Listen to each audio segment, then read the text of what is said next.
Hello YouTube and welcome back. Rob here. So today I'm going to be doing something a little crazy. No, I didn't make a mistake in the title of my video. I am actually going to be opening a vintage Star Wars Power of the Force R2-D2 with pop-up lightsaber made by Kenner in 1985. But first, let me tell you why. So I'm currently in the process of completing my vintage Star Wars figures, and like most, I'm down to the last 17 figures.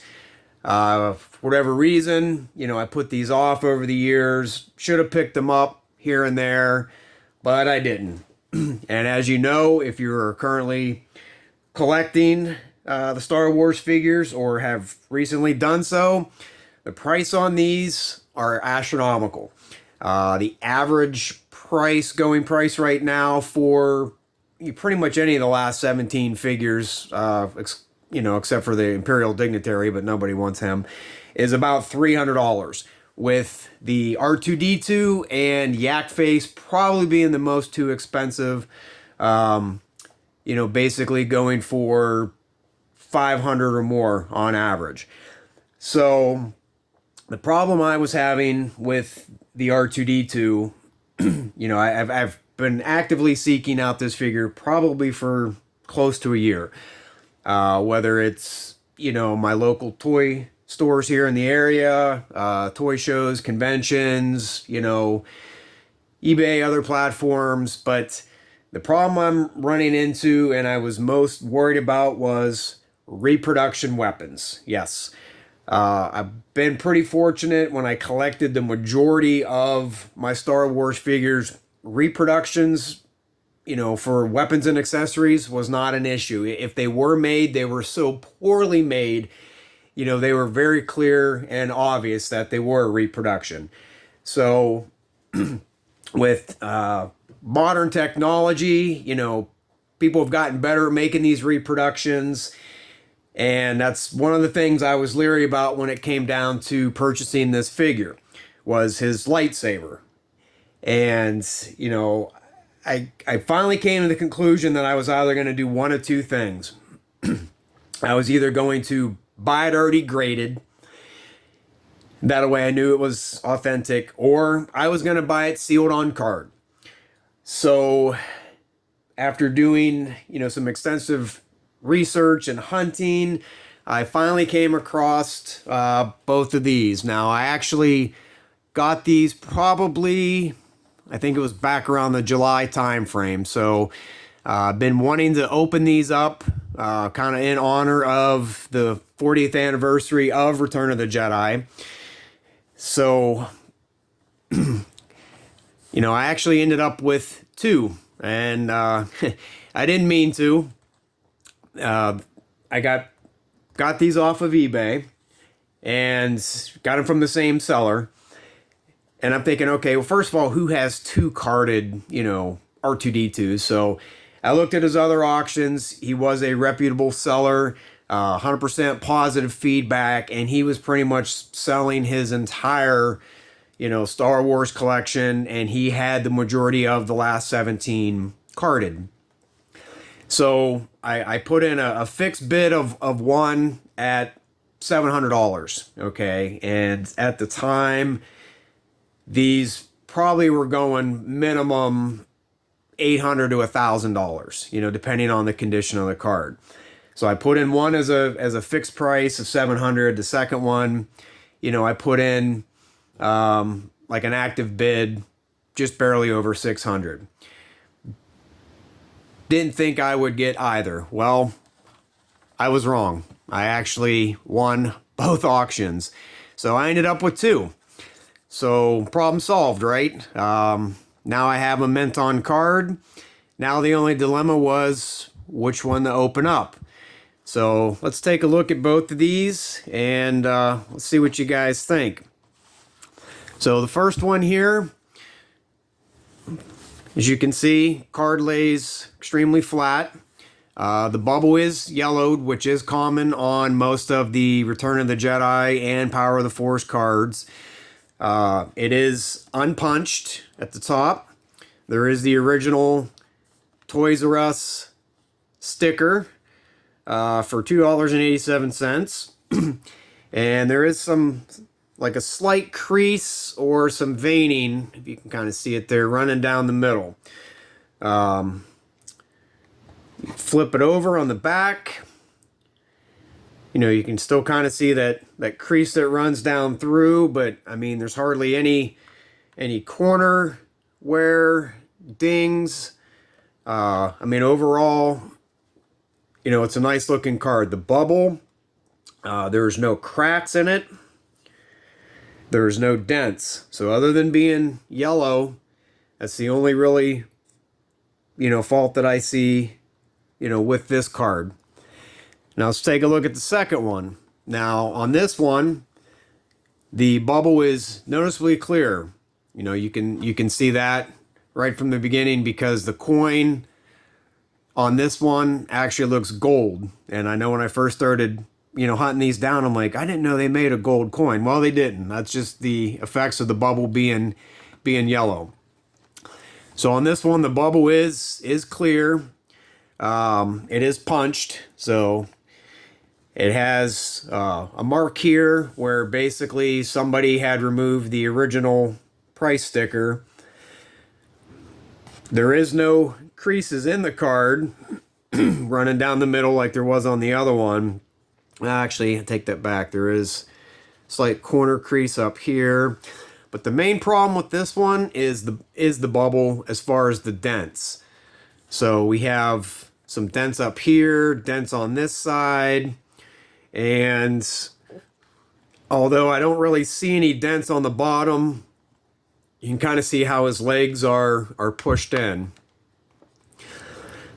When you flip it over to the back, you know, there's no pen marks, nobody using it as a checklist. You know, there are some noticeable creases running on the card. So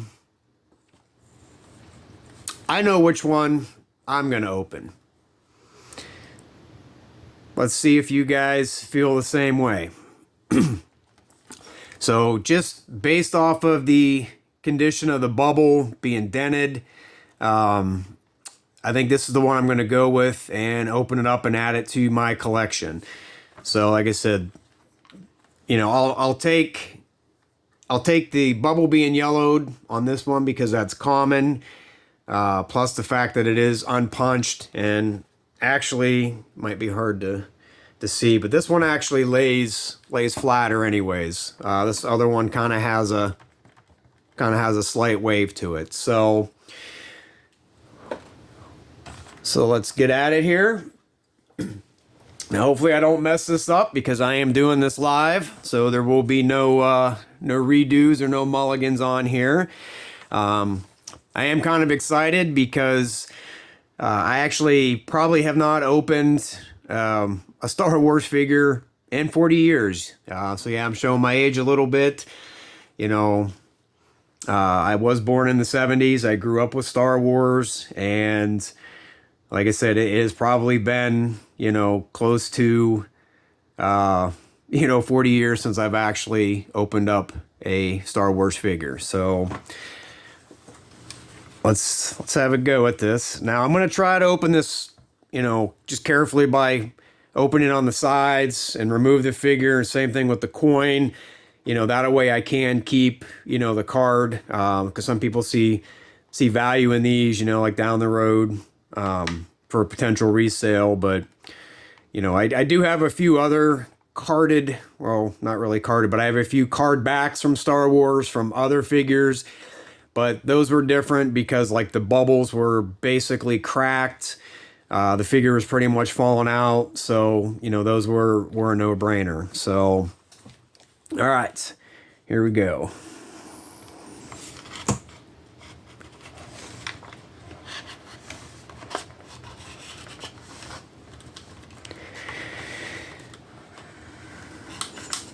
So I'm going to see if I can open it just enough. I don't want to completely remove the bubble.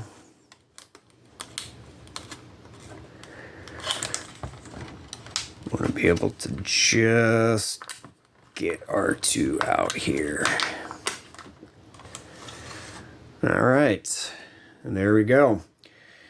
Not gonna find a better mint R2-D2. So, looks like there is a little bit of discoloration in the sticker. Like I said, his legs are kind of bowed in. First time here, let's turn, oh, listen to that. So, and as you see, as you turn his head, lightsaber pops up. So if I can get this out here.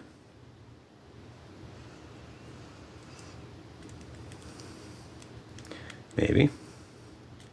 There we go. So there is a vintage pop-up lightsaber.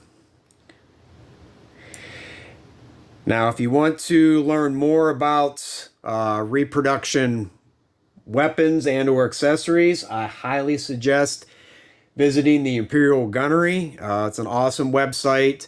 It's pretty much devoted to, telling you which accessories went to which figures, the different types of, reproductions that are out there.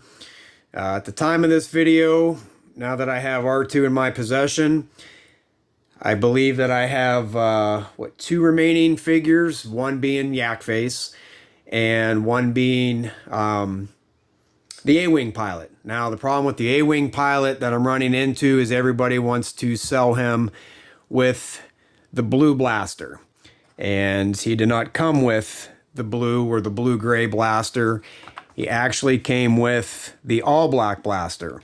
So, like I said, I use the Imperial Gunnery as, as reference in searching and trying to complete my figures. So, let's see if I can get the coin out of here. And there you go. Vintage coin. So yes, like I said, they are silver. They're not meant to be gold. If you're actively looking for these figures, whether it's loose or buying them on the card, yeah, they don't do gold coins. So, okay. Well, let's place them in my collection and let's take a look. All right, there you go. He's tucked in neatly there next to both my Jedi Lukes, the green saber and the blue saber variant. Actually, let me step back here so if you guys want to take a look at my vintage Kenner Star Wars collection. Now, basically right now I have them in just like bubbles. I just bought some cork boards and some Velcro, and I have them placed in basically by movie. Now, I know some people organize theirs and put the last 17 figures last. I chose to go with putting them in kind of where they fall in on the movie. So it kind of continues across the top. And I do have some openings, like I said in the beginning, I'm still need a Yak Face, still need an A-Wing pilot. There are still a couple variants. Like I have a spot there for the brown-haired farm boy Luke. And the variants are something I just recently started collecting. There's a number of them. And there's the Tusken Raider, and I do have a spot next to him for the hollow tube, in the cheeks for the Tusken Raider. Now, originally I had a spot for a vinyl cape Jawa. I don't know, could be wrong, but I don't see me spending that kind of money on the Jawa. So, moving down, we go in the Empire, variations of the Leia, the Bespin Leia, turtleneck, blonde and brown hair Luke, orange and brown Snake Yoda. 2 variants on the Leia, kind of the brown and then like the red hair. I do have my blue Snaggletooth in there. Moving down to the Empire, which is my favorite movie. So I got some additional snowtroopers there as fillers. You know, moving on to the bounty hunters. Lando, you know, with and without smile or teeth, another variant. I just have an extra cloud car pilot in there for filler. Now, something I did recently add is the blue smock Ugnaught, so I do have a space in there for it. You know, versus the purple. So moving on down, we have Jabba's Goons. Right there on the end is probably where you know, my yak face will go when I acquire him. I do have, like I said, the Barada, the EV99, some more Jabba's Goons, Han and Carbonite, and there's my R2 pop-up saber. I did place the coin behind him. So moving down to the indoor scene, you know, with the Ewoks, and final row over here, we move into the rest of indoor. You know, Lando. There's my opening for my A-Wing pilot. And then down the bottom, of course, you know, you've got to have the Emperor with, you know, the guards, the Imperial Dignitary, and the Imperial Gunner. So, and nope, I didn't forget about him. There's a man-to-man. I actually purchased it. It's not sealed, it's not graded. It's just in a protective case. That's how I purchased it. So that's how I chose to leave it. You know, the Max Rebo bands and you know, some other figures. These are some Stan Solo customs. So yeah, I have an A-Wing pilot, but not the one that I need. That is a Stan Solo custom. The Lando, more movie accurate general, and then I do have some of the Star Wars retro figures. Two more Stan Solos that I absolutely love is, you know, Leia, aka Slave Girl Leia in bikini, and Ula. So, do have some custom figures there. So, okay. That's all I have for today. So, please feel free. Let me know in the comments, which one would you have opened? Did I make the right choice? Was I crazy for opening them? Should I have just continued to search out, you know, a loose one? Like I said, I feel for what I paid, it was well worth it. 100% guaranteed that I did not get a reproduction lightsaber. So, yeah, let me know what you guys think, and thanks for watching.